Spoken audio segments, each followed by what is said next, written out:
मां सम्झां थो त सिंधी क़ौम खे हाणे बहाननि खां ॿाहिरि निकिरणु खपे। सिंधी क़ौम खे हाणे हिकिड़ो नओं फोरम ठाहिणु खपे। 5 माण्हू वेहनि, उहे 5 माण्हू क्वालिटी ते ॻाल्हाइनि।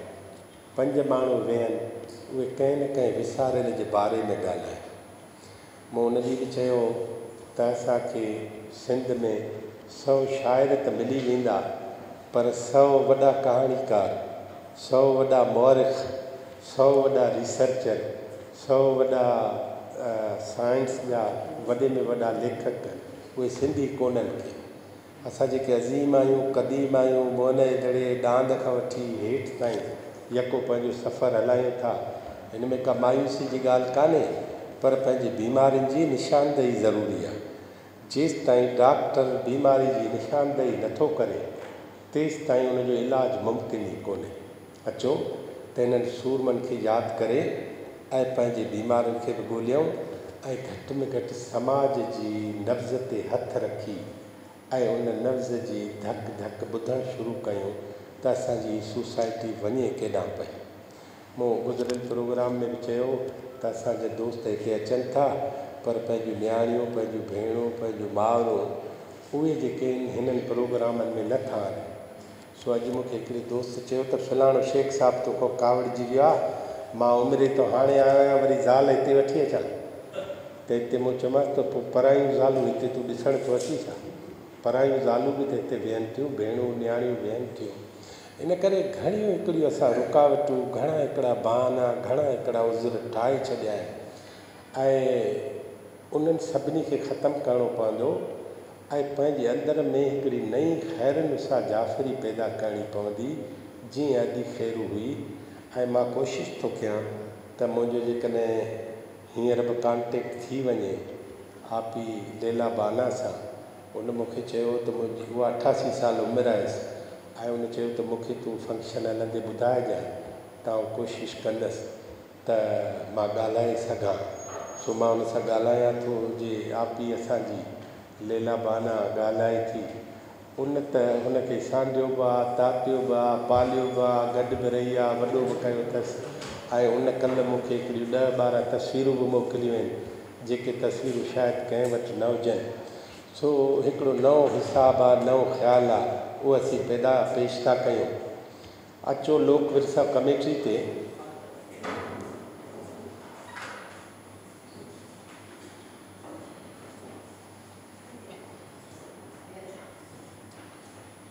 लोक विरसा कमेटी जेका आहे, उन में ज़रूरी न आहे त रुॻो आर्ट्स काउंसिल जा मेंबर उन में मेंबर हुजनि। ऐं मदद अली साहब ऐं दोदे ऐं मसरूर जो ख़्यालु आहे त हिन में ॿिया मेंबर बि वधाइजनि ऐं हिकिड़ी घण तरफ़ी, कुल तरफ़ी हिकिड़ी कमेटी हुजे, जेका हिननि विसारियल वर्कनि खे ऐं वॾनि वॾनि माण्हुनि खे यादि करे। असां चाहियूं था त उन सभु माण्हू जेके चाहियूं था त कंहिं बि शाइर, कंहिं बि अदीब ऐं कंहिं बि मुसनिफ़, कंहिं बि फ़लसफ़ी ऐं जंहिंखे घटि में घटि यादि कजे, अचो त उन्हनि खे हितां हिन प्लेटफॉर्म तां वधि में वधि यादि करे हिकिड़ी लेवल प्लेइंग ठाहियूं। उन खां पोइ वरी सिंध जे अदब ऐं सिंध जी साहत ते नए सिर सोचणु शुरू कयूं। अवां सभिनी जे अचण जी वॾी महिरबानी। हिकिड़ी ॿी ॻाल्हि त हिकिड़नि दोस्तनि चयो त स्टेज ते 5 माण्हुनि जूं कुर्सियूं रखो। सो ॿिए माण्हू चयो त असां भला रुॻो 5 माण्हू ॾिसण लाइ विहारिया विया आहियूं छा, उहे बि हेठि वेहनि। सो असां नओं हिकिड़ो तरीक़ो तजुर्बे तौरु खणूं था। मुंहिंजो ख़्यालु आहे हीअ बहितर आहे त साम्हूं रुॻो साबिया वेठी हुजे ऐं हिकु माण्हू जंहिंखे ॻाल्हाइणो आहे उहो ॻाल्हाए। अवां जी वॾी महिरबानी। दोस्तान, असां वटि आहे इम्तियाज़ दानिश, हिकु शाइर आहे, डॉक्टर आयशा धारेजो आहे, अबा सुल्ताना नकासी, साईं नसीर मिर्ज़ा, साइमा जाफ़री जेका उन्हनि जी नियाणी आहे, ऐं अबा ख़ैरुसा जाफ़री जो शागिर्द इसाक सोमरो, उहो बि पंहिंजो सालियो अवां सां वंडींदो। मां इम्तियाज़ दानिश हिकु सुहिणो शाइर आहे, नौजवान शाइर आहे, सुठो लिखे थो। हुन अब्दुल हकीम अरशद ते थीसिस लिखी, एमफिल कई आहे। इम्तियाज़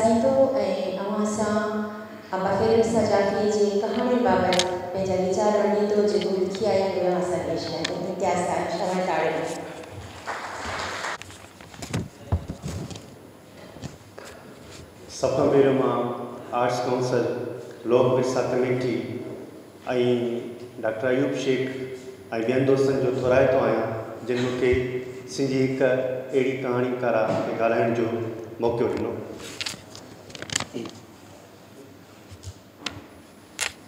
अब्दुल कादिर जूणे जी चवाणी वांगुरु गुडी खैरू ऐं खैरुनिसा जाफ़री हिकिड़ो माण्हू हिकिड़ो रूप टे नाला।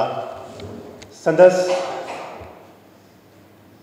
ज़िंदगीअ जे टिनि पासनि ते ॻाल्हाए सघिजे थो, हिकु शख़्सी, ॿियो कहाणियूं ऐं टियों मज़मूननि ऐं सफ़रनामे ते। पर अॼु मां संदसि कहाणियुनि ते ॻाल्हाईंदुसि। विरागे खां वेंदे 1970 ईस्वीअ ताईं ॾिसिजे त इहे ॾहाका सिंधी कहाणी जा अञा इर्तिक़ाई ॾहाका आहिनि। सिंधी कहाणी पंहिंजे ओज ते अञा न रसी सघी हुई।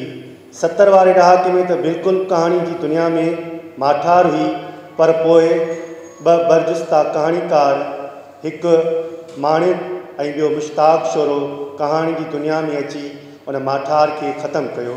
थोरो अॻिते हली 1974 ईस्वीअ में कहाणीअ में हिकु ताज़ो नओं हवा जो झूटो ज़ाहिर थियो खैरुनिसा जाफ़रीअ जे रूप में। कहाणीअ में जेका खोट महसूसु कई पई वई खैरुनिसा जाफ़री जे अचण सां, उहा खोट पूरी थी। हूअं त खैरुनिसा जाफ़री पंहिंजे ॾेख वेख में हिकु सादी औरत लॻंदी हुई, पर पंहिंजी कहाणीअ में हूअ ख़ुददार, बुर्दबार ऐं बेबाक हुई। माण्हुनि जूं फितरी घुर्जूं, नफ़सियाती लाड़ा, अंदर जा तज़ाद ऐं मुतज़ाद रवैया संदसि कहाणियुनि जा मौज़ू हुआ। हिन मौज़ू जे हवाले सां सिंधी कहाणीअ खे जिदत बख़्शी। हिन पंहिंजी कहाणीअ में ॿाहिरां किरदार न खयां, बल्कि पंहिंजे घर ऐं पंहिंजे आस पास जा किरदार खयां। हूअ कहाणीअ में सिंधी समाज जा उहे किरदार खणी आई जेकी हुआ त असांजे आस पास, पर असांजी नज़रुनि खां ओझल रहिया। हूअ पंहिंजी कहाणीअ में हर किरदार सां इन्वॉल्व नज़र अचे थी। ईअं लॻे पियो ॼण उहा किरदार वातां पंहिंजो दर्द पई बयानु करे। शुरूअ में खैरूअ खे कहाणी लिखण लाइ पंहिंजे घरां किरदार मिलियो, जंहिंखां हिन उत्साह अची पहिरीं कहाणी बेरोज़गारी ऐं बंदूक लिखी। हिन उहा कहाणी पंहिंजे मामे हमीद जाफ़रीअ ते लिखी। अहिड़ी तरह तख़लीक़ जो मौत कहाणी लिखण लाइ बि खेसि घरां ई किरदारु मिलियो। हिन उहा कहाणी पंहिंजे ॿिए मामे अज़ीज़ जाफ़रीअ जे लाॾाणे ते ॾुख में लिखी ऐं हिन उहा कहाणी लिखी सभिनी पढ़ंदड़नि खे ॾुखारो करे छॾियो, जंहिंजे लाइ आपा फ़हमीदा चयो त हीअ कहाणी न ॼण नोवो हुजे। हिन पंहिंजी कहाणियुनि में कॾहिं न विसरंदड़ ऐं तकरारी किरदार खयां, जन खेसि तकरारी बणाए छॾियो। मथसि आङिरियूं खयूं वयूं, पर हिन कंहिंजी परवाह न कंदे पंहिंजी कहाणियुनि में जो बि लिखियो सच लिखियो। अब्दुल कादिर जूणे जो बकौल त खैरुनिसा जाफ़रीअ जी लिखत में एतिरो त सच आहे जो दिलि चवंदी आहे त संदसि कहाणियुनि जो किताबु पॉकेट साइज़ हुजे ऐं उहो कोट जे खीसे में खणी हलिजे ऐं जिथे बोर थिजे उते वेही पढ़िजे। संदसि ॻाल्हियुनि में एतिरो त चस ऐं सच आहे जो दिलि चवंदी आहे त संदसि साम्हूं वेही ॾियारीअ ते हथु ॾेई रुगो वेठो ॿुधिजे। सभु माण्हू चवनि था त सच कड़ो हूंदो आहे, उन करे गिड़काइणु ॾुखियो थींदो आहे, पर खैरूअ जो सच लूणाठो भुरभुर हूंदो आहे। उन करे गिड़काइणु त छुटो, पर पेट फाटजण जो अंदेशो हूंदो आहे। तख़लीक़ जो मौत खैरुनिसा जाफ़री जी अहिड़ी कहाणी आहे जेका पढ़ंदड़ खे खिलाईंदे खिलाईंदे आख़िर में रोआरे विझे थी। छा त क्लाइमेक्स आहे उन कहाणीअ जो। पढ़ंदड़ जे तसवुर में बि उहा ॻाल्हि न हूंदी त कहाणी ईअं यूटर्न वठी सघे थी। 1967, 1968 ऐं 1969 कहाणी न ॼण फ़लसफ़ो हुजे। कहाणीअ जो हिकु हिकु जुमिलो कोट करण जहिड़ो आहे, साह में सांढण जहिड़ो आहे, पंहिंजी महबूबाउनि ॾांहुं मोकिलण जहिड़ो आहे। हाणे मां गुज़ारिश कंदसि डॉक्टर आयशा धारेजा खे, जेका पाण विमेन एक्टिविस्ट बि आहे ऐं औरतुनि जे मसइलनि ते PhD कई अथाईं, सुठो लिखे थी, सुठो ॻाल्हाए थी, मुदलिल ॻाल्हाए थी, अचे ऐं असां सां आपा खे जाफ़री जे बारे में कहानी से कुछ शेयर करी अचो त सभिनी मान वारनि महिमाननि खे मुंहिंजे तरफ़ां सलाम। बिनते हवा हूँ मैं ये मेरा जुर्म है, बिनते हवा हूँ मैं ये मेरा जुर्म है, और फिर शायरी तो कड़ा जुर्म है। मैं तमाशा नहीं अपना इजहार हूँ, सोच सकती हूँ सो लायकेदार हूँ। मेरा हर हर्फ हर एक सदा जुर्म है, और फिर शायरी तो कड़ा जुर्म है। मुझ में एहसास क्यों हो कि औरत हूँ मैं, जिंदगी क्यों लगूं बस ज़रूरत हूँ मैं। ये मेरी आगही भी मेरा जुर्म है, और फिर शायरी तो कड़ा जुर्म है। शायरी सरवत ज़ोहरा जी आहे। हाँ बिल्कुलु, सॉरी। ख़ैरुनिसा जाफ़री ख़ैरू गुॾीअ ते ॻाल्हाईंदे मुंहिंजे ख़्याल में त PhD स्कॉलर हुजे या आम लिखंदड़ हुजे, उनजी मज़बूत गिरफ़्त हुजे जेको उन्हनि जे एहसासनि खे खणी करे तव्हां वटि बयानु करे। दानिश सभिनी कहाणियुनि ते ॻाल्हाए वियो। आउं सिर्फ़ु उनजी हिकिड़ी कहाणीअ जे 4-5 अक्सनि ते ॻाल्हाईंदसि, हवेलीअ खां हॉस्टल ताईं, छो त आउं एक्टिविस्ट बि आहियां ऐं मकाला निगार बि आहियां। त आउं इहो ॻाल्हाईंदसि त हुन कहाणीअ में सिर्फ़ु हमजिन्स परस्तीअ खे ज़ाहिर न कयो आहे, हुन कहाणीअ में हवेलीअ जे घणनि मसइलनि खे ज़ाहिर कयो आहे। असां उत्तर, लाड़, ओभर, ॾखण जी हवेलियुनि में वञूं, ॾिसूं त हर हिक जा नवां मसइला आहिनि, पर जंहिं औरत सां ज़ुल्म थिए थो, पीड़ा थिए थी ऐं उन मां सरजी निकिरे थी पई उहा औरत साॻी आहे। उहा जंहिंसां जेके अंदरूनी वारदातूं जंहिंसां थियनि थियूं पयूं, वजूदी वारदातूं थियनि थियूं पयूं, जंहिं ते पंहिंजो नूरुल हुदा शाह बि लिखियो आहे, माणिक बि लिखियो आहे, मेहताब महबूब बि लिखियो आहे, ऐं पंहिंजो ख़ैरुनिसा जाफ़री बि लिखियो आहे। त आउं उन्हनि ते पंहिंजो ॻाल्हाईंदसि ऐं उन्हनि जे 3-4 जेके पॉइंट उन ज़ाहिर करणु चाहिया आहिनि त उन हवेलियुनि जा मर्द कीअं हूंदा आहिनि, उन मर्दनि जो उन्हनि औरतुनि सां रवैयो कीअं हूंदो आहे। उहो औरतूं जेको आहे पाण खे पंहिंजो जेको आहे हिकिड़ो छाप में ॿिए में खे ज़ाहिर कंदियूं आहिनि, हू पंहिंजे अहसासनि खे किथे ॿिए हंधि ॻोल्हंदियूं आहिनि। उन्हनि जी वजह छा आहे, कारण छा आहिनि, सबब छा आहिनि। हवेलीअ जी औरतुनि जी क़िस्मत बाबति हवेलीअ खां हॉस्टल ताईं किताब तहक़ीक़ जो मौत, पेज नंबर 16। मञा थी मुक़दस आहे हीअ हवेली, जंहिंजे ऊचनि दीवारनि तां सिज सदन खां लंघणु छॾे ॾिनो आहे। ॾींहं जो त हिन हवेली तां कॾहिं गुज़र थियो ई न आहे। ॾींहं खां सदन खां दीवारनि तां सिज सदन खां लंघणु छॾे ॾिनो आहे। ॾींहं जो त हिन हवेली तां कॾहिं गुज़र थियो ई न आहे न। हर वक़्तु हर सू राति ई राति सां रुसणु परचणु थींदो रहंदो आहे। पोइ जिते ॾींहं अचणु छॾे ॾियनि, सिर्फ़ु राति ई राति जो देरो दुखंदो रहे, उते नाजाइज़ माल केॾो न उपाए ऐं निपाए सघिजे थो, पर सचपच सिर्फ़ु उपाए सघिजे थो, सिधी तरह निपाए हरगिज़ नथो सघिजे। हाणे मां जंहिं शख़्सियत खे गुज़ारिश कंदसि हिते अचण जे लाइ, हुनजी शख़्सियत ॾाढी वाधारी, ॾाढी प्यारी, ॾाढी शफ़ी। जॾहिं बि हुन सां मिलबो आहे त ईअं लॻंदो आहे माउ जो अहसासु थींदो आहे। पर असां हुनखे चवंदा आहियूं आपा सुल्ताना वकासी।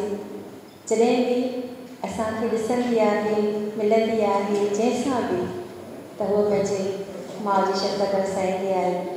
सभिनी जे ताड़ियुनि में आपा सुल्ताना वकासी, जेका सिंधी अदब जो तमामु वॾो नालो आहे, जे खोड़ सारा किताब सिंधी अदब खे ॾिना आहिनि, ऐं उहो पंहिंजे नाले वांगुरु ॾाढी प्यारी आहे। आपा सुल्ताना वकासी, जो ताड़ियूं।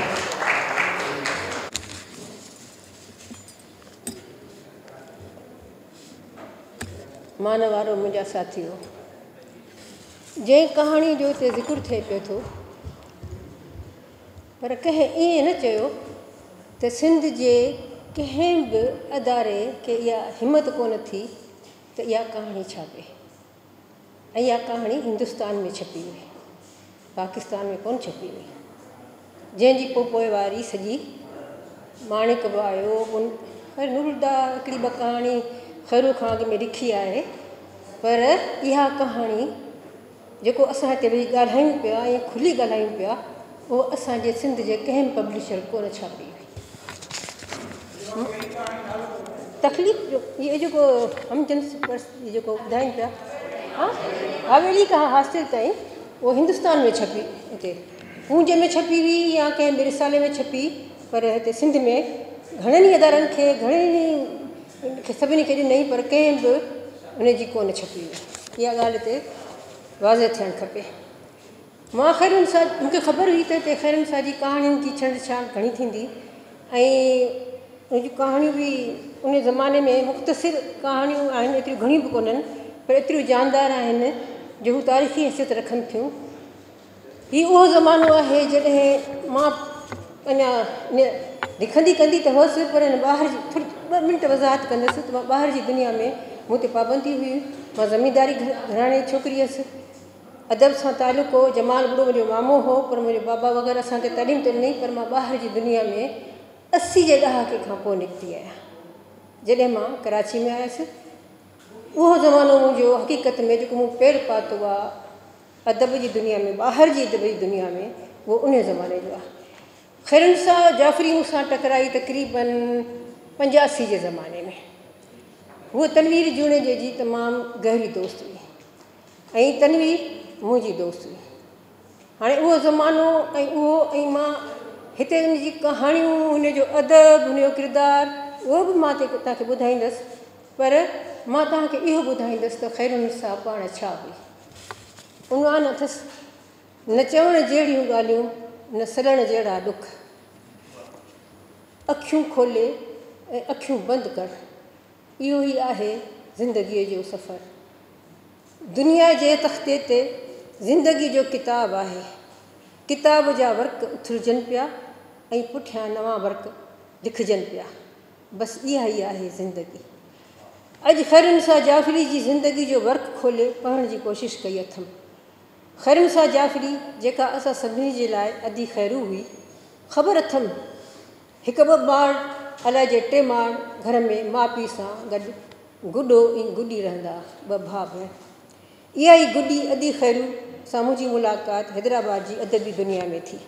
पोइ पाण में अहिड़ो जी जड़ियो जो असां अदबी दुनिया खां अलावा बि पाण में मिलंदा हुआसीं।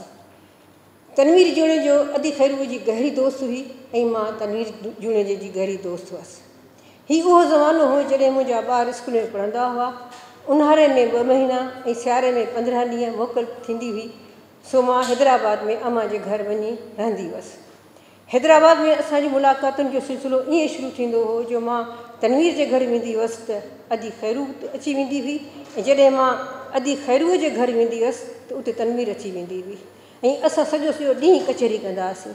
वॾा टहक ॾियण वारी ख़ैरू ऐं हथ में बीड़ी या सिगरेट, बेधड़क बेडपो ॻाल्हाइण वारी अदी ख़ैरू जी ज़िंदगीअ जा वर्क जी कथ मां हिते करे रही आहियां। मां हमेशह चवंदी आहियां त सिंधी अदीब औरतुनि में ख़ैरुनि सां जाफ़री जो पहिरियों नंबर आहे। संदसि किताब जो तख़लीक़ जो मौत हिकु शाहकार किताबु आहे।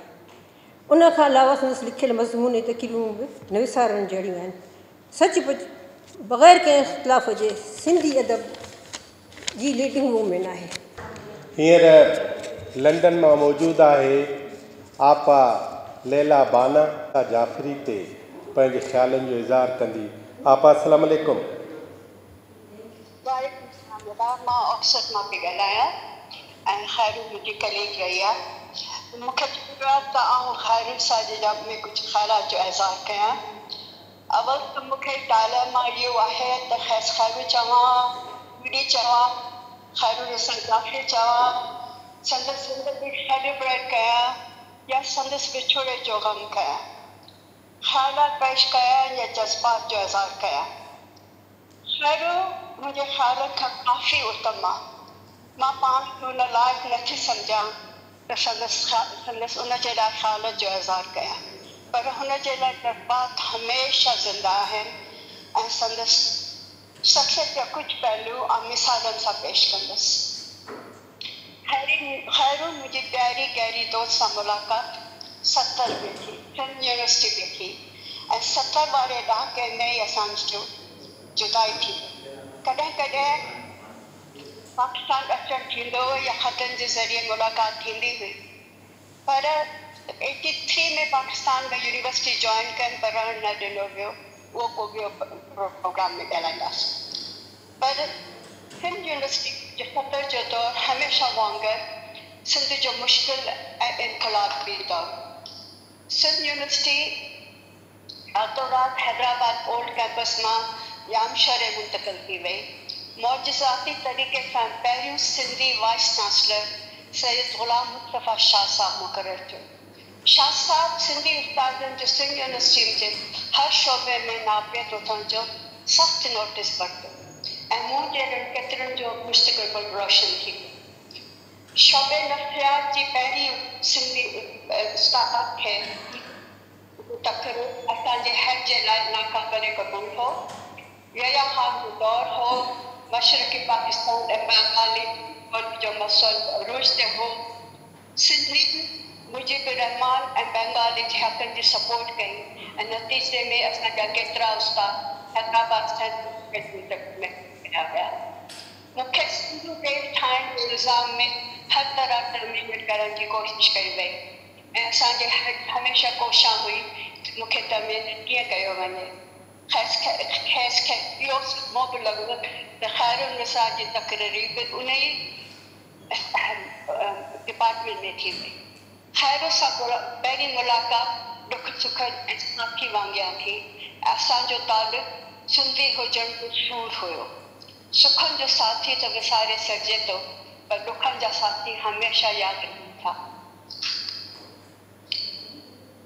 थोड़े वक़्त में तनवीर जुड़ेजो बि असां सां शामिल थी। सोशोलॉजी में हुन जो तक़रीर थी ऐं पोइ सिंध यूनिवर्सिटी में ख़ैरू तनवीर ऐं लैला जी संगत मशहूरु थी। असां सिंधी जी शख़्सियतुनि में फ़र्क़ु हो, पर तर्बियतुनि में यकसानी हुई। ख़ैरू पंहिंजी हर पहलू में यूनिक ऐं अनमोल हुई। ज़हानत में हुन जो को मुक़ाबिलो न हो ऐं लफ़्ज़नि जी त उहा राणी हुई। हुन पंहिंजे ख़ादर जो इज़हार में न कॾहिं कोताही कई ऐं न कॾहिं मुनाफ़त कई। असां जहिड़ा हर वक़्तु उन फिक्र में हूंदा आहिनि त पोशाक सही हुजे, उथण वेहण जो तरीक़ो सही हुजे। असांखे ॿियनि जे नज़रनि जो हमेशह तनक़ीद जे नज़रनि जो हमेशह फ़िक्र रहियो आहे। ख़ैरू मुख़्तलिफ़ हुई। हुन जीअण जो तरीक़ो पंहिंजे ढंग सां कयो। जुती कुती पैर हिकिड़े हथ में खणी मोची वटि पहुची वेंदी हुई। खेसि पंहिंजे प्रोफेसर थियण जो फ़िक्र न हो। ख़ैरू पकी मौलाई हुई। सती मोहरम ते कंहिं चैलेंज कयोसि त कपिड़ा पाते न कयो, असां दिलकारी करे छॾी आहे। जेॾो ख़ूबसूरत ॻाल्हाए थो उन खां वधीक सुहिणो लिखे ॾिठो। हू ख़ैरुन्निसा जाफ़ीअ जे मर्दीअ ते कालम लिखियो ऐं उहो कालम हुयो अदी ख़ैरू ख़ैरनि वारी या हुसैन। हीउ दुख भरियो कालम जॾहिं बि पढ़ियो आहे त अखियूं आलियूं थी वेंदियूं आहिनि, ॻोढ़ा पई रहंदा आहिनि। पाण आबा ख़ैरुन्निसा जाफ़ीअ जे लाइ एंथोलॉजी तरतीब ॾिनऊं, जंहिंमें आबा ख़ैरुन्निसा जे समूरो जेको तकलीफ़ी सफ़र हुयो, कहाणियूं, सफ़रनामा, इंटरव्यूज़, तकरीरूं जो कुझु हुयो, उन हिकिड़े किताब में लाज नाले सां एंथोलॉजी तरतीब ॾिनी ऐं उहो मुरतब करण वारो को ॿियो न आहे तव्हांजो असांजो साईं नसीर मिर्ज़ा साहब। तव्हांजो रहमान रहीम बेहद महिरबानी। असांजी साबिया तक़रीब में तमामु अहम शख़्सियतूं मुंहिंजूं भेनरूं वेठियूं आहिनि।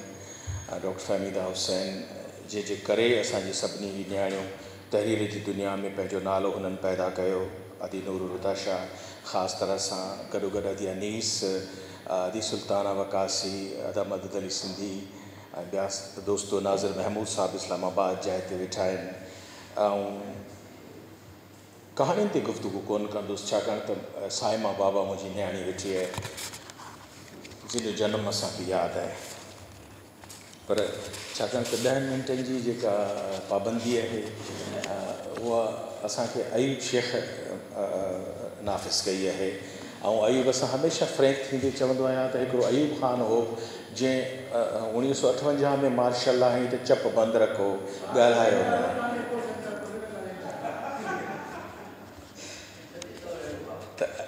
लॻे थो त अयूब शेख जी सूरत में फील्ड मार्शल अयूब ख़ान वरी अची वियो आहे दुनिया में।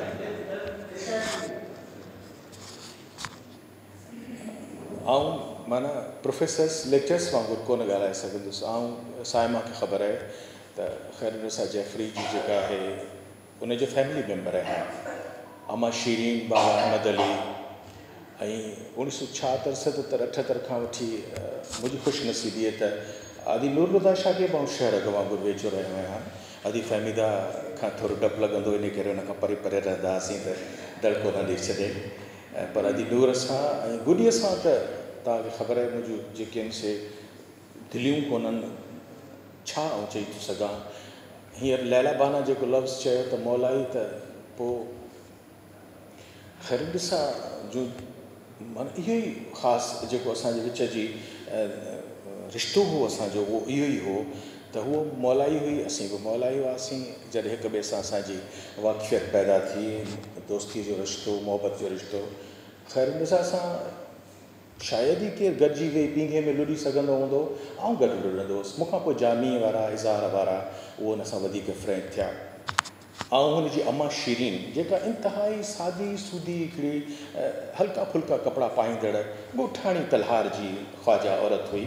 पर हैरत आहे त हुनजो जेको घर वारो एॾो इंटेलेक्चुअल हाइली फाइली साईं अहमद अली साहब जेको अलामा आहे काज़ी साहब जो शागिर्द हो। जॾहिं हुनजे घर में अंदरि वञणु लॻुसि, मुंहिंजी जेका अॼु ख़ैर निसा सां दोस्ती या मोहबत वधी, असीं छाकाणि त रिसालनि में कमु कंदा हुआसीं, इन करे पहिरियों इंटरव्यू बि शायदि मुंहिंजो ई वरितलु आहे। ऐं अव्हांखे शायदि जीअं साबिया ॿुधायो त आउं हुनजो कंपाइलर बि आहियां, माना मूं हुनखे सॼो कंपाइल कयो आहे।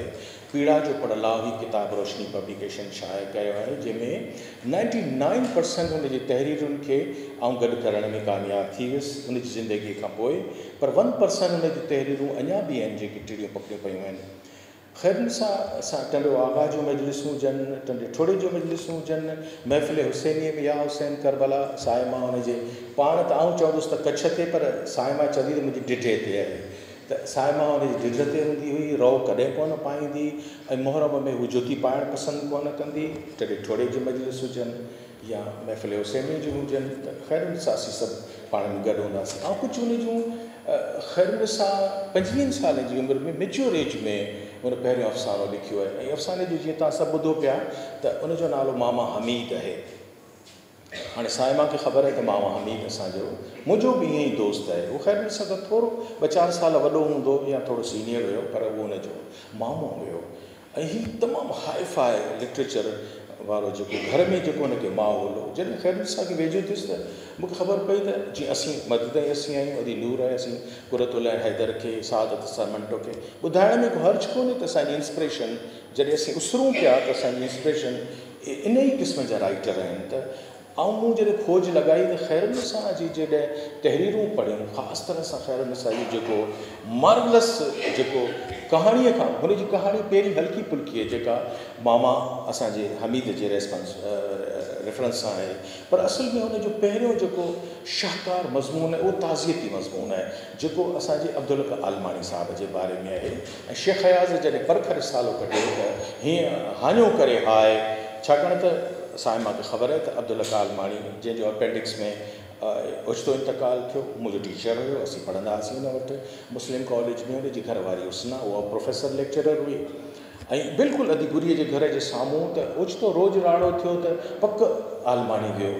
इन खे इतां खणी हुन उहो जेको पोर्ट्रेट लिखियो आहे उनजे पर्क में छपियो आहे त नसीम खरल चयो त ख़ैर निसा आउं मरण लाइ तयारु आहियां, तूं बि मूंखे अहिड़ी तहरीर लिख।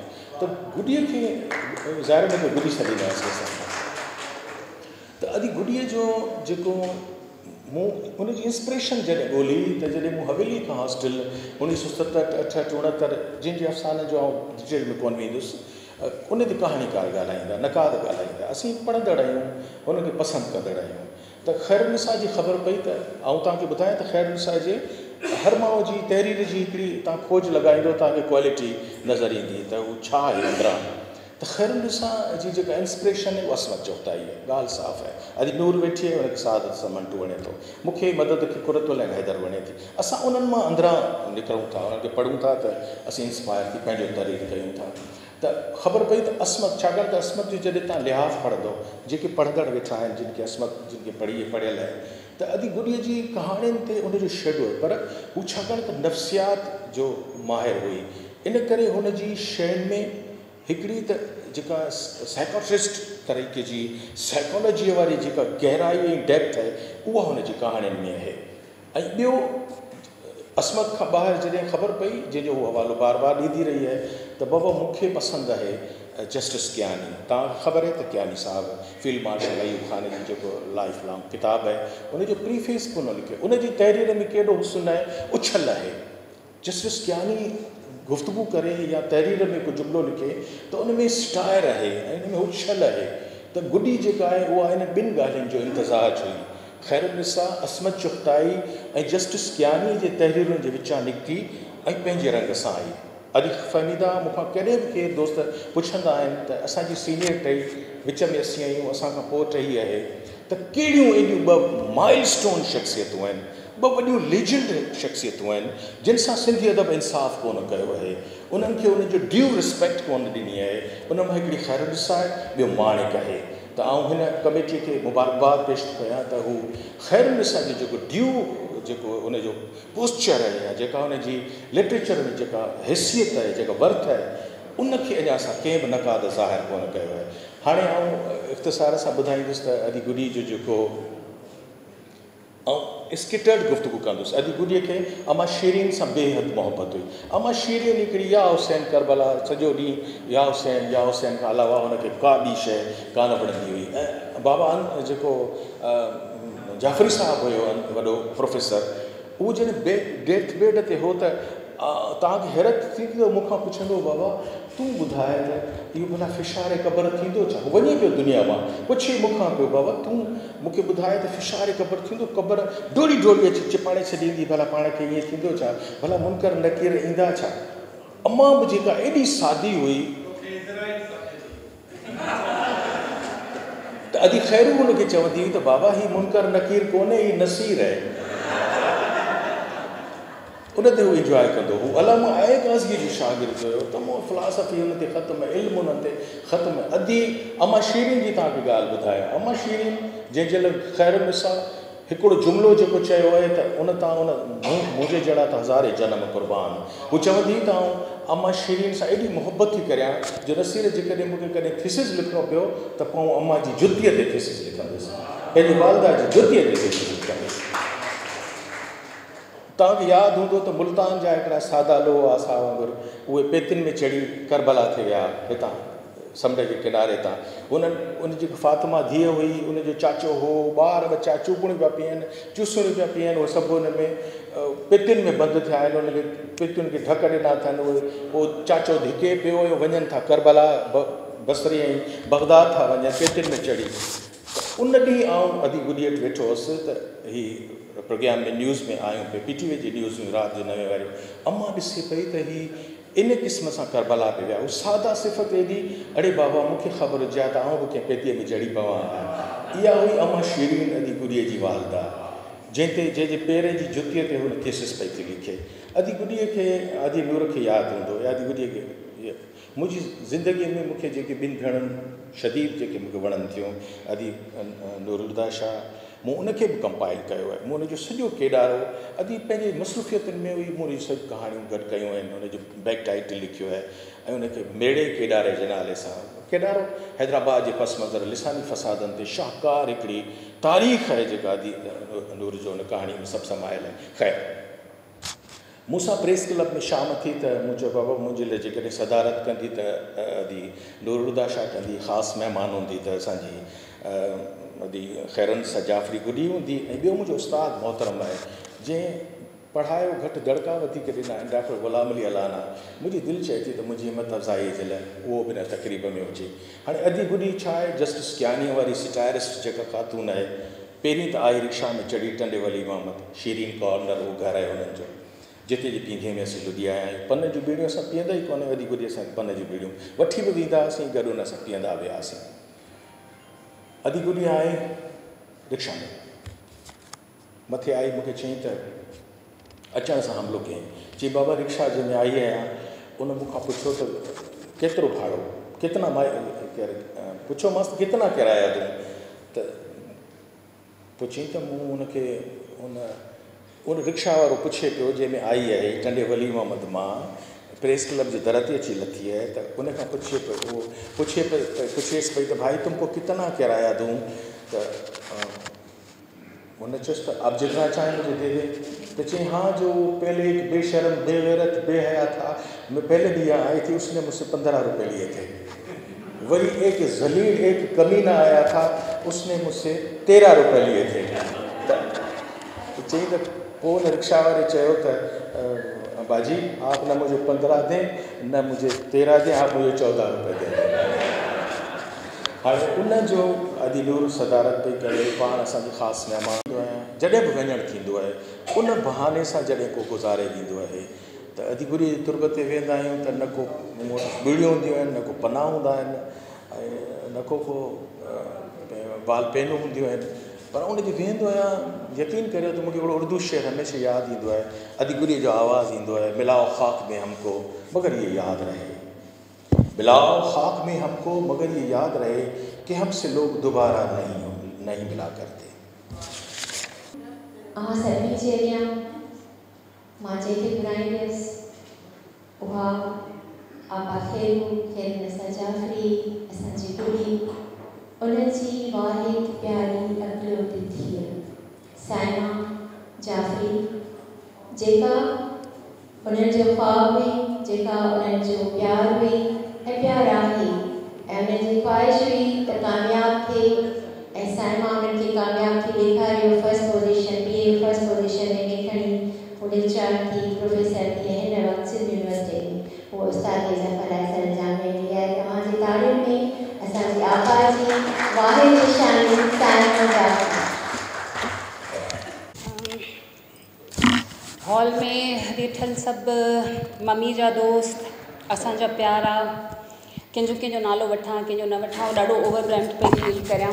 ऐं अॼु यकीनन मुंहिंजो ख़्यालु आहे त को 8-10 सालनि में पहिरियों दफ़ो मूं हिमत जुटाई आहे त आउं कुझु पंहिंजूं सारूणियूं मुंहिंजी माउ सां इन विच में हिकिड़ी जाइ ते असां कयो हो प्रोग्राम, हुते मूं यकीनन ॻाल्हायो हो, पर जॾहिं मूंखे अदा दोदो चांडियो ॿुधायो त मम्मी ते पिया प्रोग्राम रखनि, त मूंखे मम्मी जी हिकिड़ी ॻाल्हि यादि आई, मूंखे चवंदी हुई त साइमा यादि रखिजे वक़्त सां गॾु पूरा जेके सचा रिश्ता आहिनि उहे कूड़ा थी वेंदा आहिनि, कूड़ा रिश्ता सचा थी वेंदा आहिनि।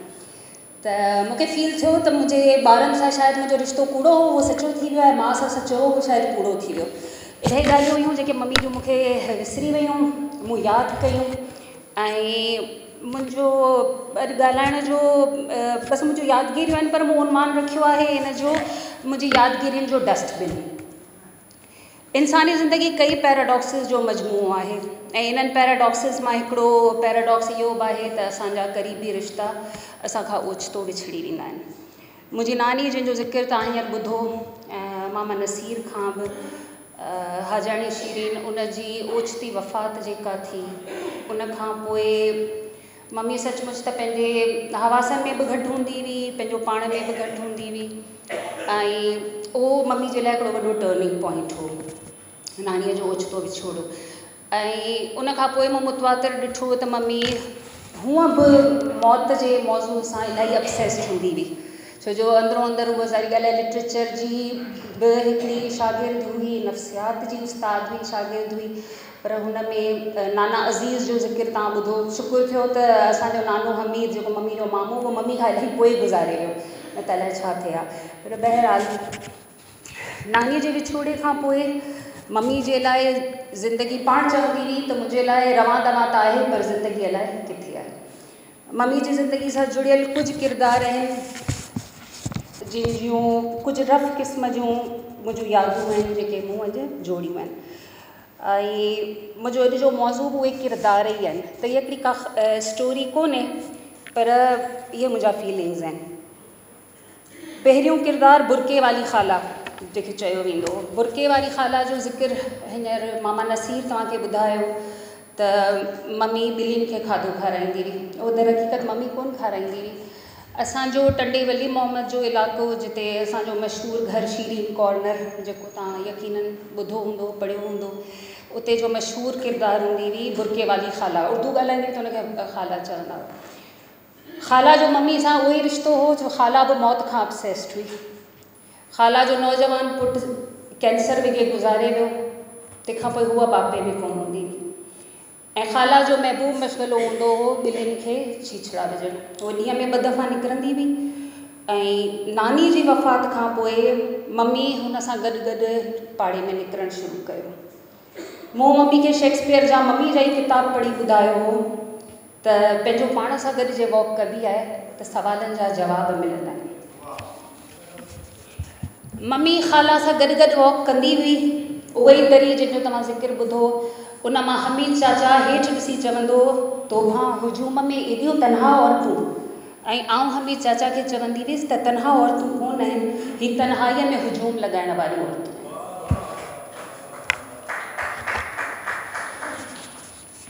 टंडे वली मोहम्मद मां असांखे उथणो पियो, तंहिंखां पोइ ख़ाला जी दास्तान, ख़ाला ज़िंदा हुई पर पोइ अलाए किथे वई, असांखे उनजी का ख़बर कोन्हे। मम्मी पंधु हलणु पसंदि कंदी हुई या रिक्शा में हलणु पसंदि कंदी हुई। तव्हां इहो ॿुधो, रस्ते हलंदे हलंदे जॾहिं यूनिवर्सिटी जी बस मां लहंदी हुई त रस्ते तां पथर चूंडींदी हुई। इलाही दफ़ा पथर चूंडींदे चूंडींदे पाण गाॾियुनि जे हेठां अचण खां बची। असां हुनखे मना कयो, मुंहिंजे छो था पथर चूंडियो, इहे माण्हू पाणी त उछलाइनि था। चई हू पंहिंजो कमु कनि, ऐं पंहिंजो कमु कंदसि। मुंहिंजो ठीकु। किरदारु नंबर 2, म्यूनसिपलिटी जो कुतो। म्यूनसिपलिटी जे कुतनि ते मम्मी लिखियो आहे, पर हीउ मुंहिंजो पर्सपेक्टिव आहे, उहो जेको मम्मी लिखियो हुनजो मूंखे। असांजो इलाइक़ो टंडो वली मोहम्मद, तव्हांखे ख़बर ई हूंदी त कोई एलीट इलाइक़ो कोन्हे, मिडिल क्लास माण्हुनि जो इलाइक़ो हो, पर इन जे ई करे जेके माण्हू हुते रहंदा हुआ हिक ॿिए सां ॻंढियल हूंदा हुआ, प्यार मुहबत सां रहंदा हुआ। सभिनी खां वॾी ॻाल्हि त हिक ॿिए सां जुड़ियल हूंदा हुआ, जेके पाण कोन्हे। इन इलाइक़े जो हिकु मशहूरु किरदारु कुतो हो जंहिंजो नालो मम्मी जी प्यारी दोस्त आपा अफरोज़, हुनजो ज़िक्र जामी इलाही कयो आहे। आपा अफरोज़ हुन कुते जो नालो रखियो हो बेज़तू। कुतो तमामु वफ़ादार हो। मम्मी जीअं ई लहंदी हुई बस ते, मम्मी सां गॾु गॾु असांजे घर ताईं ईंदो हो। मुंहिंजी नानी शीरीन, जंहिंजो बि तव्हां पिणु ज़िक्र ॿुधो, उन जा कुझु सेट कयल क़वानीन हुआ घर जे लाइ, जंहिंमें इहो शामिलु हो त टंडे वली मोहम्मद जे सभिनी कुतनि खे, जोगियुनि खे, फ़क़ीरनि खे ऐं महिमाननि खे अमानी शीरीन कॉर्नर मां ॾींदी। इहा रिवायत नानीअ खां पोइ मम्मी जारी रखी। आउं डिफेंस खे पंहिंजे घर मां कोशिशि ज़रूरु कंदी आहियां त मानी विरायां। ज़िक्र पे कयमि बेस्तू जो। बेस्तू खे इहो नालो बि कीअं मिलियो? आपा अफरोज़ चवंदी हुई त बेस्तू तमामु वफ़ादार आहे, पर ॿारनि जो दुश्मन हो, मुंहिंजो बि ख़ासि दुश्मन हो, ख़ाक रोबनि जो बि दुश्मन हो। मम्मी मूंखे चवंदी हुई त तव्हीं ॿार मेरा आहियो, वेझो नथा, शायदि तॾहिं बेस्तू छितो थो थिए। मस्जिद मां ईंदे ईंदे निमाज़ियुनि खे हिनजी पांचे मां झलींदो हो, इन जे करे हुनजो नालो बेस्तू रखियो हो। जॾहिं म्यूनसिपलिटी कुता मारण जी ड्राइव शुरू कई, पाड़े वारा हुनखे तहफ़ुज़ ॾींदा हुआ, पर इत्तफ़ाक़नि बेस्तू हिकिड़ी ज़हरीली गोलीअ जो शिकार थी वियो। इहो मम्मी जे लाइ वॾो शौक़ु हो। इलाही ॾींहं माठ हुई, जॾहिं ॻाल्हाइणु शुरू कई माठ थी वेंदी हुई, मम्मी जी आदत हूंदी हुई। मूं पुछियोमांसि छा थियो भला, बेस्तू बि तव्हांजे दिमाग़ ते सवारु आहे? त चई न, इहो थी महसूसु करियां त जानवरनि सां बि परे परे खां मुहबत कजे, छो जो उहे बि ओचितो छॾे ॾींदा आहिनि। मुंहिंजी माउ सां जुड़ियल टियों किरदारु, जेको पिणु असांजो घरु आहे, तव्हां ॿुधो हूंदो, शीरीन कॉर्नर। असांजो घरु शीरीन कॉर्नर घरु छा हो? इल्म, अदब, सियासत, हर क़िस्म जी डिबेट जो मर्कज़ हो। असां वटि हर वक़्तु घर में तरक़ी पसंदि अदीब, शाइर, नक़ाद, सियासतदान सभु मौजूदु हूंदा हुआ। आउं अक्सर मम्मी खे चवंदी हुअसि त तुंहिंजे घर में बेअदब किरदारु शायदि ख़ाली आउं आहियां, ॿिया सभु अदब वारा आहिनि। अदीबनि खे एॾो वेझो ॾिसी शायदि मूं में इहा रेज़िस्टेंस पैदा थी त मूं कॾहिं कोशिशि कोन कई त आउं पाण अदीब थियां ऐं बेअदबी ठीकु कयां।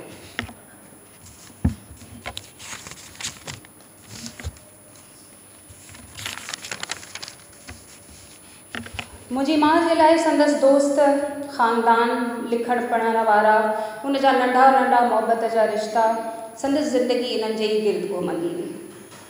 तव्हां मामा नसीर खां ॿुधो त उहा पकी मौलाइण हुई, पर इबादतुनि जे मामले में आउं वरी कुझु घणी स्ट्रिक्ट हुयसि। मुंहिंजी तरबियत ईअं थी, मम्मी इबादतुनि जे मामले में सख़्ती कोन कंदी हुई, रोज़ो रखी कोन सघंदी हुई सिहत जे करे, ऐं नमाज़ूं कोन पढ़ंदी हुई। पर पंहिंजी उमिरि जे आख़िरी वक़्त में मूं ॾिठो त उहा फजर जो उथी मुसले ते वेठी हूंदी हुई। असीं उमिरो अदा करणु वियासीं, उनजा त वॾा किसा आहिनि जेके जिन माण्हुनि सां गॾु वियासीं ऐं छा मूं कॉन्ट्रोवर्सी कोन थी चाही त मूं हुन ते, पर हुन ते यकीनन लिखंदसि। ख़ैर जॾहिं सही करणु वियासीं त मम्मी थकी पई, शुगर जी मरीज़ हुई, दिलि जी मरीज़ हुई, कुंड वठी वेही रही, मूंखे चई त मूंखे कुंड पासो को ॻोल्हे ॾियो त वञी बीड़ी पियां। मुंहिंजो हिते पाबंदी आहे ऐं पाण खे शुरू था झलींदा, कोशिशि करियो, पाण अची पहुता आहियूं ऐं अगरि 2 राउंड ॿिया हो पंहिंजी सही थी वेंदी। त मूंखे चई तूं वञी पंहिंजे फैशनी अबाए में डोड़। ऐं मां हज़रत यूसुफ अलैहिस्सलाम खे तौबा करण जे करे हिदायत मिली हुई उन्हनि खे, आउं बि हिते वेही रुगो तौबा ताइब थींदसि ऐं मूंखे यकीन आहे त मूंखे शफ़ाअत इन मां मिलंदी, बाक़ी अमी भले वञी दौड़ो। त हूअ हिकिड़ी पंहिंजी सूफ़ी मनुष्य माण्हू हुई, उहा यकीनन पंहिंजी सिरिश्त में हूअ हूअ रूहानी हुई, मज़हबी त आउं कोन चवंदसि, पर उहा हिकिड़ी रूहानी लेवल ते जुड़ियल हूंदी हुई। मूं पंहिंजी माउ खे उमेद ऐं नाउमीदी में जेको सॼो हुनजो सफ़र हो, तव्हां ॿुधो आहे, हुनखे रिपीट कोन कंदसि, पर जेका ॻाल्हि मूं ॾिठी त हुन इन नाउमीदी खे बि कॾहिं पंहिंजो पाण खे मफ़लूज थियणु कोन ॾिनो। विढ़ंदी रही, बुरी सिहत सां विढ़ंदी रही, पंहिंजनि जे विछोड़े जे करे जेके हुनजा हालात थिया उन्हनि सां विढ़ंदी रही। उहे इंसानी रवैयनि खे, जज़्बनि खे, तोड़े जो बीमारी खे, पंहिंजे दोस्तनि जी वादा ख़िलाफ़ी खे निज इंसानी मामिलो सम्झंदी हुई। उहो कॾहिं बि पंहिंजी ज़िंदगी खे खाननि में विराए न सघी। इन ॻाल्हि जे करे बि मुंहिंजो अक्सर मुंहिंजी मम्मी सां डिबेट थींदी हुई, बल्कि झेड़ो थींदो। ऐं उनखे चवंदी हुअसि त तव्हां पंहिंजी पर्सनल ज़िंदगी खे पर्सनल रखो। हे जेके तव्हांजा दोस्त अचनि था, खाधनि जूं महफ़िलूं हलनि थियूं, कचहरियूं थियनि थियूं, इहे रौनक मेला आहिनि, इन्हनि खे रौनक मेला रखो, इन्हनि खे मथे ते न सवार करियो। पर हूअ मूंसां इन ॻाल्हि ते विढ़ंदी हुई ऐं उहा अग्री न कंदी हुई। उहा चवंदी हुई त मुंहिंजी ज़िंदगी इहा ई आहे, ऐं शायदि इन्हनि मां ई कुझु हुनखे डिसअपॉइंटमेंट्स बि थियूं। पंहिंजा फ़ैसिला बि मम्मी जज़्बाती बुनियादुनि ते कंदी हुई, हूअ अक़ली बुनियादुनि ते कोन कंदी हुई। छो त असां वटि घर में पंहिंजी पर्सनल स्पेस जो को कॉन्सेप्ट कोन हो। मम्मी वटि पंहिंजो पर्स बि कोन हूंदो हो, तव्हां ॿुधो त पैसा कोन रखंदी हुई। मम्मी वटि ताले चाबी वारी बि का जाइ कोन हूंदी हुई। मूंखे अफ़सोस अक्सर थींदो हो त मुंहिंजी मम्मी जूं दोस्तूं, उन्हनि वटि ज़र्क बर्क रंगीन लिबास हूंदा हुआ, जेके उन्हनि जूं धीअरूं बि पाईंदियूं हुयूं उन्हनि खां वठी, ऐं मुंहिंजी माउ वटि न ज़ेवर हुआ, न कपिड़ा हुआ, न फैंसी जुतियूं हुयूं। ऐं उनखे अक्सर चवंदी हुअसि तूं सुठा कपिड़ा पाए, तालो चाबी रख ऐं पंहिंजूं स्पेसिस रख। पर हूअ कंहिं फ्रेम में अचण वारी माण्हू कोन हुई। पहिरीं तारीख़ ते मम्मी जी पघार अचण खां पहिरीं ई मम्मी जा असली ज़रूरतमंद ऐं ॿिया हिकिड़ा किरदार हूंदा हुआ जिन खे आउं चवंदी हुअसि आदि मुजरिम, जेके आदतनि मम्मी खां कर्ज़ वठंदा हुआ। पहिरीं तारीख़ खां पहिरीं ई इहे आदि मुजरिम मम्मी जे ऑफिस में बि पहुची वेंदा हुआ ऐं इन्हनि मां कुझु असांजो घर बि ॾिठल हो, उते बि पहुची वेंदा हुआ। ऐं हुनखे चवंदी हुअसि त तव्हांखे ख़बर आहे त हे ज़रूरतमंद कोन आहिनि, हे आदि मुजरिम आहिनि। त चवंदी हुई इहा ॻाल्हि मूंखे बि ख़बर आहे, पर छा अलाह साईं मूंखे तोरे तके ॾिनो आहे जो आउं इन्हनि खे तोरे तके ॾियां। ऐं बसि मुख़्तसिरन मम्मी जी ज़िंदगी जो हिकिड़ो किरदारु जेको मामा नसीर त ॾाढो मुफ़सिल ॻाल्हायो, पर इन किरदार ते हेसि ताईं ज़िक्र कोन थियो आहे। मुंहिंजी मम्मी जो नानो नाना रमज़ान। नाना रमज़ान असांजे ख़ानदान जो वॾो साले मर्द हो ऐं शौक़िया तौर ते तबीब बि हो ऐं ॻोठ जो तमामु वॾो माण्हू हो। जॾहिं PTV ते नया ड्रामा हलणु शुरू थिया त हुन पहिरियों दफ़ो सकीना समूह साहिबा जो ड्रामो ॾिठो, मुतासिर थियो, पैसे वारो भाई हो। मम्मी खे सॼे चई हलिया छोकिरी तूं त यूनिवर्सिटी में थी पढ़ी, मूं जहिड़े साले मर्द जो रिश्तो सकीना समूह खे कोन मिलंदो, ऐं चाहियां थो त तव्हीं वञी कराची में मुंहिंजो हथु न खेॾियो। मम्मी परेशान बि थी, छो जो नाना खे यकीनन सीरियसली वठणो हो ऐं इहो कमु थी बि न थे सघियो। कुझु अरसो ख़ामोशी इख़्तियार करण खां पोइ नाना रमो इहो सॼे ख़ानदान ते असांजे क़ानून लागू कयो त छो त सकीना समूह साहिबा जे लाइ रिश्तो कोन वियो आहे त ख़ानदान जा सभु ॿार बचा वॾा नंढा उहे सकीना, नाना जो नालो नाना रमज़ान हो पर उनखे रमू प्यार मां चयो वेंदो, त त चई त छो त मुंहिंजी ख़्वाहिश पूरी कोन थी आहे ख़ानदान जो हर नंढो वॾो अॼु खां वठी सकीना समूह खे सकीना रमू चए पढ़े ऐं कोठे। इन कानून जी ख़िलाफ़ वर्ज़ी करण वारे ते घर जा दरवाज़ा बंदि कया वेंदा, असांजो ॻोठ वारो घर तलहार वारो, ऐं यकीनन उनखे जाइदाद मां बि आक कयो वेंदो। मम्मी इन कानून खे तमामु सीरियसली वरितो। नाना जे गुज़ारे वञण खां पोइ बि मुंहिंजो त परिणाम थियो मम्मी जो सबून आहे। टंडे वली मोहम्मद जे असांजे घर में जॾहिं बि टेलीविज़न ते सकीना समूह ईंदी हुई त मम्मी चवंदी अची वई सकीना रमू। यकीनन नाना जे रूह खे ॾाढी तस्कीन मिलंदी हूंदी। ऐं मम्मी खे ॾिसी चवंदी हुयसि त नाना रमू माशाल्लाह लॻे थो तव्हांखे न पर नस्लुनि खे ख़राबु कयो आहे। ऐं कल्ह इत्तेफ़ाक़ सां जॾहिं मूं कुझु इहे पंहिंजूं ॻाल्हियूं लिखियूं पिए त मुंहिंजी नंढड़ी फेसबुक ते स्क्रोल कंदे कंदे सकीना समूह खे ॾिठो ऐं मूंखे अची चई त is this the same lady? त मूं चयो यस शी इज़ सकीना समूह। त मूंखे यकदमि मुंहिंजी नंढड़ी चयो नो इट्स सकीना रमू बिकॉज़ मूंसां वधीक वक़्तु कोन वठंदसि। मामा नसीर खे ॿुधाईंदी हलां मम्मी जी जेका डायरी हुई उहा हमीद चाचा दरिया बुर्द कोन करे सघियो हो, उहा डायरी हमीद चाचा खां मूं कब्ज़े में कई हुई। ठीकु आहे। ऐं हमीद चाचा साहिबु मुंहिंजो वॾो थियो, मूंखे ख़बर मूंखे जामी ॿुधायो त हमीद चाचा जॾहिं बि हैदराबाद ईंदो आहे मूं वटि रहंदो हो। ऐं ॾाढी खाधो पीतो रधण जी शौक़ीन आहियां मम्मी वांगुरु, ऐं उनजी ॾाढी ख़िदमत कंदी हुयसि। पर मूंखे हमीद चाचा ॿुधायो त जेको आहे जामी ॿुधायो त हमीद मुंहिंजे लाइ बदीन मां आचार वठी ईंदो आहे, पापड़ वठी ईंदो आहे। जॾहिं मूंखे ख़बर पई त जामी खे हू सामान सप्लाई करे थो पर मूं वटि ख़ाली हथें थो अचे त मूं उनखां हाणे सभु मम्मी जा किताब इहे डायरियूं खसे वरितियूं। ॾिसण याद जी वॾी मागे असांजी साइण आबा फैमिला सिंध में भरपूर ताड़ी में त वरी ताड़ी इहा ज़्यादती आहे बिना तयारीअ जे छॾे वठणु। मूंखे यादि थो अचे त गुज़िरियल साल जे शुरूआती ॾींहंनि में असां अदा अयूब शेख जे घर हिकिड़ी मीटिंग कई हुई जंहिंमें असां इहो शिकवो कयो हो त सिंध जे हीरोज़ खे यादि नथो कयो वञे जिन जा हींअर नाला वरिता विया ऐं जिन सिंधी अदब खे सिंधी सोसाइटीअ खे घणो कुझु ॾिनो ऐं उन्हनि मां कुझु मर्दनि ते त प्रोग्राम थियनि था पर औरतुनि ते प्रोग्राम नथा थियनि। ऐं असां सोचियो आहे, इहा हुते ॻाल्हि थी हुई त असां सोचियो आहे त असां हिकिड़ी लिस्ट ठाहियूं ऐं उन्हनि ते असां प्रोग्राम करियूं। उहा लिस्ट बि असां शेयर कई हुई। वरी कुझु हालतूं इहे थियूं जो आउं हिकिड़े धक खाइण जे करे मुंहिंजी टंग में फ्रैक्चर थी वियो ऐं आउं घर वेही रहियसि। वरी उन खां पोइ थोरो वक़्तु वरी ॿाहिरि वियसि त उन में विथी पइजी वई।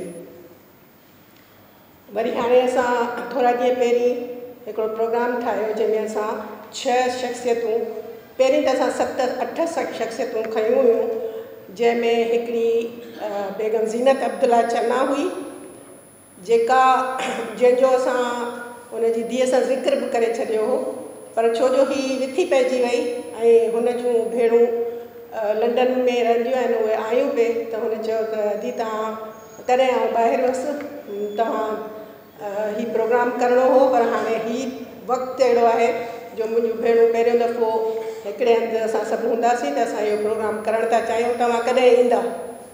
मुंहिंजो उन वक़्तु को पक कोन हुई त आउं कॾहिं ईंदसि। हुननि पंहिंजो प्रोग्राम रखी छॾियो ऐं सुभाणे उन्हनि जो प्रोग्राम बेगम ज़ीनत अब्दुल्ला चन्ना जे मारवी रिसालो कढियो हो उन ते सुभाणे उन्हनि हैदराबाद में बसंत हाल में प्रोग्राम रखियो आहे। ऐं आउं इतफ़ाक़ सां हिते आहियां पर आई आहियां जिन कमनि कारनि सां त फैमिली जी का तकरीब आहे तंहिंजे करे आउं कान थी वञी सघां। हिन प्रोग्राम खां पहिरीं असां जेके 5-6 शख़्सियतूं खयूं हुयूं उन्हनि ते पहिरीं तारीख़ ते असां प्रोग्राम करे रहिया आहियूं जंहिंमें ख़ैरुनि साबित शामिलु हुई बल्कि आहे। ऐं असांखे हिन प्रोग्राम जी ख़बर कान हुई पर जॾहिं ख़बर पई त कंहिं असांखे सलाह ॾिनी त हाणे ख़ैरूअ ते त प्रोग्राम थिए पियो, तव्हां जेको आहे सो ॿियनि ते करे छॾियो। मूं चयो त न, ऐं सिंधी अदब में औरतुनि ऐं मर्दनि जे तफ़रीक़ खां सवाइ बहितरीनु अदीबा, बहितरीनु कहाणीकार ख़ैरुनि सां थी सम्झां ऐं उनखे आउं हिन प्रोग्राम मां कोन कढंदसि। ऐं पोइ उहो प्रोग्राम बि तव्हांखे ख़बर आहे 13 फेबररी ते आहे, साइमा बुने में आहे, जानी जान जो उहो प्रोग्राम तव्हां हुन ते सोशल मीडिया ते ॾिसंदा। ख़ैरुनिसा ते इहो मुंहिंजो स्टैंड छो हो, केतिरा साल जेको आहे सो मूं ख़ैरुनिसा ते काफ़ी मज़मून बि लिखिया आहिनि। हींअर उहो किताबु हिकिड़ो, मुंहिंजा 2 किताब हींअर रिसेंटली आया आहिनि। हिकिड़ो किताबु हाणे सहेड़ियां पई, ऐं वरी ख़ासि करे हींअर प्रोग्राम आहे त मूं वरी ख़ैरुनिसा वारा उहे मज़मून कढी वरी ॿीहर पढ़िया। त जीअं हिकिड़ो मुंहिंजो हुन मजमू में बि आहे लेख जेको अदा नसीर कंपाइल कयो आहे, त असांजो तालुक़ु 60-70 सालनि जो तालुक़ु रहे, पर छो जो आउं शिफ्ट करे कराची रही आहियां, तंहिंजे करे मुंहिंजो कॾहिं कॾहिं मिलणु थींदो हो जॾहिं हैदराबाद वेंदा हुआसीं या हूअ कराची ईंदी हुई। ऐं आउं इहा दावा नथी करियां त उहा मुंहिंजी दोस्त हुई।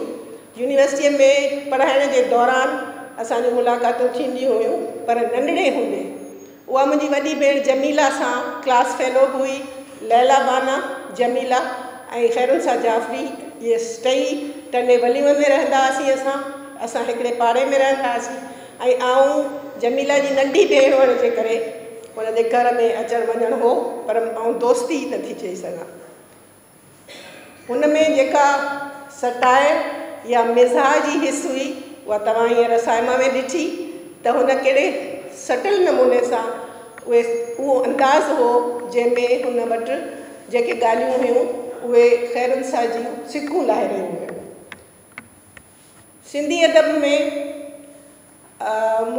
मूंखे हमेशह इहा शिकायत बि रही आहे त जेके औरतूं उन पाए जूं, ऐं ख़ैरुनिसा खे जमाल अबड़े या अयाज़ कादरी या ग़ुलाम रब्बानी आगरो या अदा सिराज उन लेवल जो जी कहाणीकार थी सम्झां।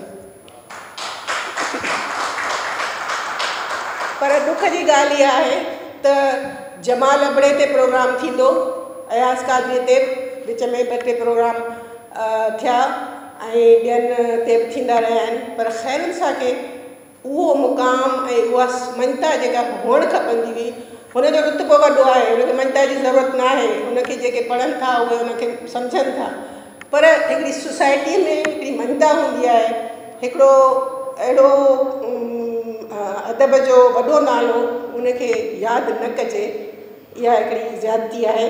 ऐं आउं इहो सम्झां थी त मजमूई तरह सां जेके बि असांजूं लेखकाऊं आहिनि, औरतूं आहिनि, उन्हनि सां इहा हमेशह नाइंसाफ़ी थींदी रही आहे। महताब महबूब सीनियर मोस्ट हींअर असांजी ज़िंदा अला हयाती देस वेठी आहे, उन ते कॾहिं को प्रोग्राम थियो आहे? हैदराबाद में नंढे पैमाने ते प्रोग्राम थियनि था, उनजे घर ते थियनि था, अदा नसीर वारा इहे सभु उनजी सालगिरह ते गॾु थींदा आहिनि ऐं असां पढ़ंदा आहियूं, पर को वॾो प्रोग्राम कोन थियो आहे। अहिड़ी तरह सां ख़ैरुनिसा ते वॾो इन पैमाने जो कोन थियो आहे जो असां चऊं त भई सोशल मीडिया ते बि हले, छो जो हींअर सोशल मीडिया जो ज़मानो आहे। हैदराबाद में कुझु प्रोग्राम थिया या हाणे ही प्रोग्राम थी रहियो आहे, पर उहा इन खां वधीक लहणे थी। सो आउं सम्झां थी त इहो असांजो फ़र्ज़ु आहे त न सिर्फ़ु उहा जेका असांजे सिंधी कहाणीअ जो वॾो नालो आहे, मर्दनि औरतुनि में सभिनी में टॉप लेयर आहे, पर औरतुनि में सभिनी खां मथां आहे। सो हाणे आउं तव्हांखे इहा बि दावत ॾींदसि त 1 तारीख़ ते अचो, असांजा जेके हीरोज़ आहिनि, फीमेल हीरोज़ आहिनि, तंहिंमें महताब महबूब आहे, ख़ैरुनिसा जाफ़री आहे, तनवीर जूड़े जो उनखे बि ॾाढो घटि मञता मिली आहे। ज़रूरु कुझु प्रोग्राम हैदराबाद में थिया आहिनि, पर उनजो नालो बि उनखां सवाइ ज़रीना बलोच ते मूंखे यादि आयो संदसि जीजी ड्रामो, अफ़सानो, उहो बि इन ई मौज़ूअ ते आहे। हिते मूंखे हिकिड़ो एतिराज़ु थींदो आहे, जॾहिं असांजे तरक़ी पसंदि अदीबनि लिखियो त हुननि औरत जे ज़हनी ऐं माशी ऐं समाजी पहलुअनि खे छॾे हुनजी हिकिड़ी ई शइ जो जी हिमायत कई त हुननि सां नाइंसाफ़ी आहे। नंढड़नि ॿारनि सां शादियूं थियूं थियनि, कोड़नि सां शादियूं थियूं थियनि, बेजोड़ शादियूं थियूं थियनि, तंहिंजे करे भॼी थियूं वञनि, तंहिंजे करे इश्क थियूं कनि, तंहिंजे करे छो जो हुननि जी जिन्सी ख़्वाहिश पूरी नथी थिए। बाबा हुननि जा ॿिया बि त मसइला हूंदा न, रुॻो इहो हिकिड़ो मसइलो जंहिंखे खणी खयो। वरी जॾहिं औरतुनि लिखियो त उन्हनि बि ईअं ई कयो। त ख़ैरुनिसा खे जे हिन हिकु कहाणीअ खे खणी ऐं असां हुन ते इहो इल्ज़ाम हणूं त हुन इहो मौज़ू खयो, इहो हिकिड़ो नेचुरल, हिकिड़ो कुदरती तरह सां उन दौर जे ज़िंदगियुनि में कयल मुशाहिदो हो जेको हुन लिखियो। पर असां हुनजी उन कहाणीअ खे महज़ हमजिन्स परस्तीअ जे हवाले सां ॻायूं। ऐं नथी सम्झां हुन औरत जा समूरा मसइला खयां आहिनि। हुन जूं किरदारु औरतूं बॉस्टन में पढ़णु थियूं वञनि, जेको कॾहिं तव्हां ॾिठो त के सिंधी अफ़साने निगार के औरत खे माशी तरह सां पाण भरी ॾेखारियो हुजे, को यूनिवर्सिटी में पढ़ंदड़ छोकिरी ॾेखारी हुजे, के सुठे उहिदे ते औरत हुजे ऐं उहा कामयाबु हुजे, ऐं जेका कामयाबु औरत हूंदी उनखे ॾेखारींदा त उहा मर्दमार क़िस्म जी औरत आहे, उनखे नेगेटिव ॾेखारींदा। ख़ैरुनिसा पहिरीं हुई जंहिं औरत जा सभु मसइला खया ऐं औरत सां जेके मामला मसइला मर्दनि जे करे थियनि था, मसइलनि कहिड़ो सिगरेट कहिड़ो ब्रांड, तव्हां पढ़ी त ॾिसो, हर औरत जो आवाज़ु आहे हुन में। त औरत जो जेको हुन रूप पेश कयो आहे, औरत जो जेको हुन किरदारु पेश कयो आहे, उहो के हिकिड़े पहलूअ खे कोन खयो अथसि। हिकिड़ी कहाणी में हिकिड़ो पहलू ज़रूरु आयो आहे, पर मजमूई तरह सां हुन औरत खे हिकिड़े मुकमल इंसान जी हैसियत में, नफ़्सियात दान त हुई न, हुन मुकमल इंसान जी हैसियत में परखियो आहे ऐं उनजे बारे में लिखियो आहे। सो हाणे हिन सां वधीक इंसाफ़ कंदासीं। 1 तारीख़ ते तव्हां सां मिलंदासीं। महिरबानी।